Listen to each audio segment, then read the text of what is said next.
Nous sommes le 20 janvier 2025. Chers peuples d'Afrique, comme d'habitude, recevez nos salutations. 20 janvier 2025, cette année, ça coïncide avec des événements. D'abord, c'est comme d'habitude la fête des forces armées du Mali, nos FAMA. Ça a lieu chaque année, le 20 janvier. Bravo à nos FAMA. Mais deuxième événement, événement ou non événement, nous allons découvrir cela dans la présente analyse. Il s'agit de l'investiture de Donald Trump en tant que président, 47e président des États-Unis. Nous souhaitons d'abord bonne fête à nos FAMA, à nos forces armées de sécurité et de défense. Nous souhaitons bonne fête à toutes les armées de l'AES. Bonne fête à toutes les armées, à tous les hommes qui se battent, à toutes les femmes qui se battent un peu partout dans le monde pour faire respecter la dignité humaine, pour donner une chance de vie à chaque être humain, pour permettre aux peuples entiers de vivre librement ou dignement.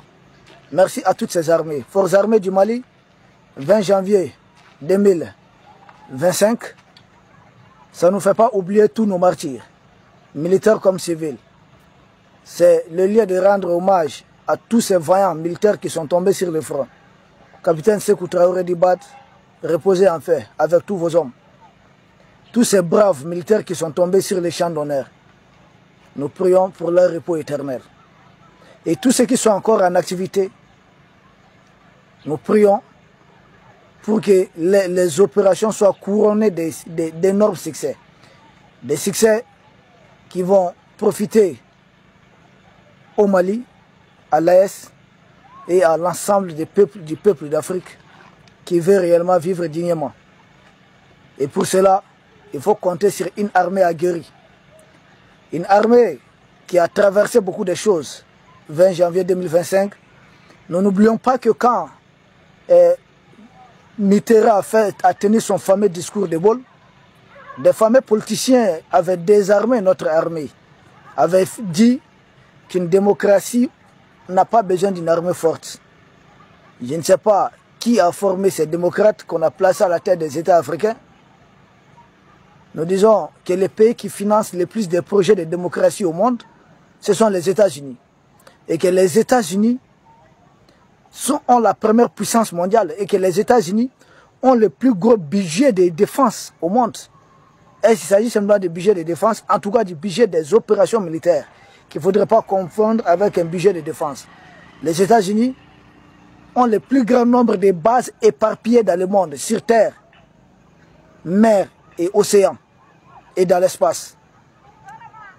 Nous disons que les États-Unis font partie, les États-Unis et la Russie détiennent plus de 90% d'armes nucléaires de ce monde.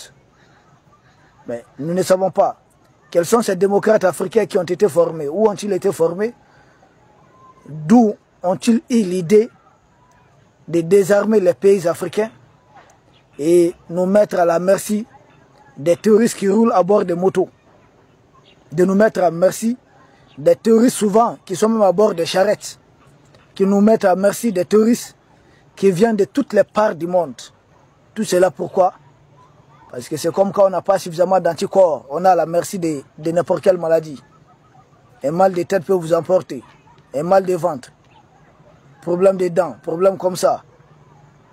Et quand on n'a pas une armée, on n'a pas cette organisation, une armée solide pour défendre sa souveraineté, défendre les territoires, on est à la merci de tout le monde. On est à la merci de tout le monde. C'est là qu'on voit certains se faire appeler djihadistes, d'autres terroristes, d'autres rebelles séparatistes, d'autres groupes armés, d'autres narcotrafiquants. Tout ça se rencontre, tout ça a lieu dans un seul et même pays. C'est comme un corps qui n'a pas suffisamment de défense, des anticorps, donc est à la merci de toutes les maladies. Et évidemment, c'est ce qui se passe quand on n'a pas une armée solide pour défendre son territoire. On ne peut pas sous-traiter. Les 11 accords coloniaux ont été une erreur dès l'indépendance des pays africains. Cela ne nous a pas épargné cette guerre qu'on est aujourd'hui en train de mener contre les mêmes colons pour la vraie indépendance. Les 11 accords coloniaux, indépendance sans indépendance, une indépendance jamais indépendance, ce n'était pas possible. Donc, 20 janvier 2025.